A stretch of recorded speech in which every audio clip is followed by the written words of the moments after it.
Bonjour à tous, depuis le MIPIM 2025 à Cannes, on s'intéresse à ce qui se passe bien sûr du côté de l'immobilier. Ça a été une année un peu compliquée.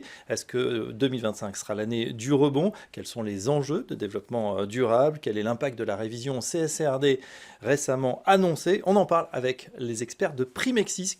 Bonjour Jack Caps. Bonjour Fabrice. Vous êtes directeur du pôle immobilier donc chez Primexis. Oui, Bienvenue à vous. merci. Et vous êtes venu en compagnie de Magali Laurie. Bonjour Magali. Bonjour Fabrice. Senior manager du pôle immobilier, toujours chez Primexis. Alors justement, Jack, on commence avec vous. Est-ce que vous pouvez nous présenter succinctement Primexis? Primexis est un cabinet de conseil opérationnel et d'expertise comptable spécialisée. On est à peu près 400 personnes situées à Paris La Défense. On sert essentiellement des grands comptes français et des filiales de groupes étrangers. Si on doit se concentrer sur notre pôle immobilier, on est une cinquantaine de spécialistes, renforcés par une équipe d'une vingtaine de personnes dédiées aux fonds private equity, hôtellerie, immobilier. Grosso modo, les services qu'on rend, on accompagne nos clients sur leur reporting financier, extra-financier, sur leur fiscalité, leur consolidation, la valorisation de leurs fonds et on les accompagne aussi sur leurs transactions en share deal. Et voilà, et tous vos clients ou presque sont ici au MIPIM. Quasiment, oui.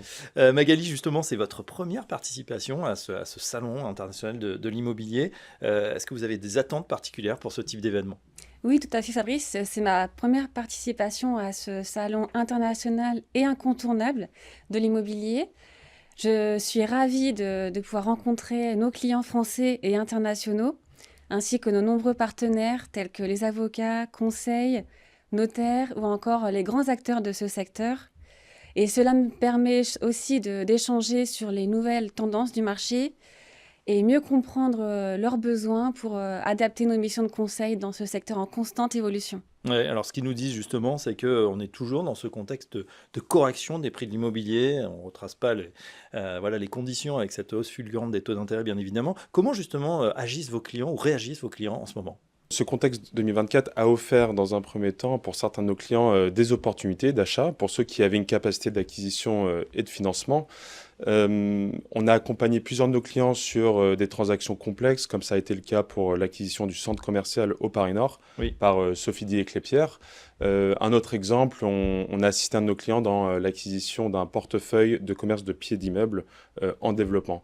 À l'inverse, il est vrai que ce contexte a créé des difficultés pour d'autres de nos clients, de l'effet du hausse des taux, de la correction de prix, comme vous l'évoquez, ce qui les a contraints de céder leurs actifs. Et donc, on les a accompagnés dans ce processus. Ça a été le cas pour une tour à La Défense ou, par exemple, un bureau situé en petite couronne parisienne. Ouais. Et si certains, évidemment, subissent cette crise, c'est aussi des opportunités, Magali, pour d'autres. Oui, tout à fait. J'ajouterais que de nombreuses sociétés de gestion tirent parti de ce contexte pour lancer des fonds immobiliers opportunistes, par le biais de FPCI notamment, que nous accompagnons dans la détermination de leur valeur liquidative.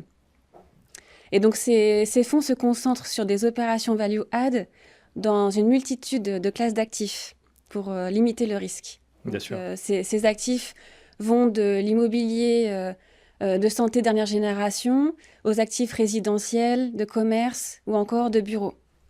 Et donc cette variété d'actifs nous amène à faire preuve d'une grande rigueur, réactivité et adaptabilité pour répondre à leurs besoins. Bien sûr. Bah, à vous entendre, j'ai l'impression que 2024 a, malgré ce contexte un peu compliqué pour certains, été une bonne année pour le cabinet Primexis. Jack. Alors, oui, 2024 a été une bonne année pour notre pôle immobilier. On a réalisé une croissance à 2 chiffres. C'est grâce aux projets de nos clients et à leur confiance en Primexis et en nos équipes.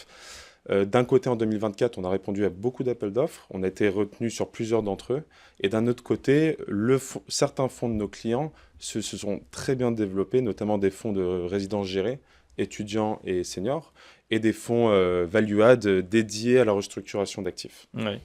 Vous évoquiez justement tout à l'heure l'immobilier de bureaux. On sait que le taux de vacances des bureaux franciliens a atteint un niveau record de 10% en 2024. Que proposent vos clients pour lutter justement contre ce phénomène, cette vacance, Magali? Oui, d'ailleurs, ce taux atteint même les 20% dans certains secteurs. Cependant, cette situation offre des opportunités, puisque par exemple, nous accompagnons la société de gestion Novaxia, qui a adopté comme stratégie le recyclage urbain. Donc, il s'agit de transformer des bureaux qui sont devenus obsolètes en logements tout en prenant en considération les enjeux de développement durable. Et donc cette approche permet de répondre à la fois à la problématique de pénurie de logements dans les grandes villes, ainsi qu'à la réutilisation de l'espace disponible. Ouais, même si l'équation économique n'est pas toujours évidente dans cette transformation. Vous parlez justement des enjeux de développement durable. Comment, sur ce sujet en particulier, Jack, vous accompagnez vos clients? Alors c'est vrai que les critères ESG sont devenus impératifs pour tous aujourd'hui, hein, les investisseurs, les banques, les locataires même. Et nos clients les intègrent non seulement pour investir, mais aussi pour attirer des fonds, pour se financer. C'est devenu un prérequis quasiment incontournable aujourd'hui, notamment avec des référencements comme le label ISR ou la classification SFDR. Donc chez Primexis, on aide nos clients à comprendre et à appliquer ces réglementations et à structurer leur reporting extra-financier. D'ailleurs, on est plusieurs experts à avoir obtenu le visa durabilité de la CNCC cette année pour mieux accompagner nos clients dans leur démarche de reporting CSRD. Tiens, justement, sur cette CSRD, est-ce que vous pensez que le projet de loi de la Commission européenne constitue un pas en arrière? Alors, il est certain que ce projet de loi Omnibus n'envoie pas un signal très positif, mais il faut aussi le replacer dans un contexte géopolitique plus large, où aujourd'hui, on observe que la tendance est clairement à la déréglementation. Cela dit, le reporting CSRD n'est pas abandonné. Ce projet de loi vise une mise en application plus progressive, Oui. avec le rehaussement des seuils, mais aussi à simplifier certaines obligations du reporting extra-financier. Pour autant, je suis convaincu que la majorité des acteurs de l'immobilier restent engagés. On observe de nombreux fonds, plusieurs ETI et PME même, qui volontairement vont continuer à travailler, à développer leur reporting sur la durabilité. Bien sûr. Enfin, on termine avec les perspectives pour 2025 chez Primexis, Magali. Eh bien, globalement, nous avons une vision optimiste chez Primexis pour cette année. Nous avons confiance en la solidité de nos clients, qu'ils soient français ou internationaux. Ils disposent de ressources nécessaires pour continuer à se développer en France. Alors, évidemment, le contexte économique et géopolitique actuel nous pousse à faire preuve de prudence.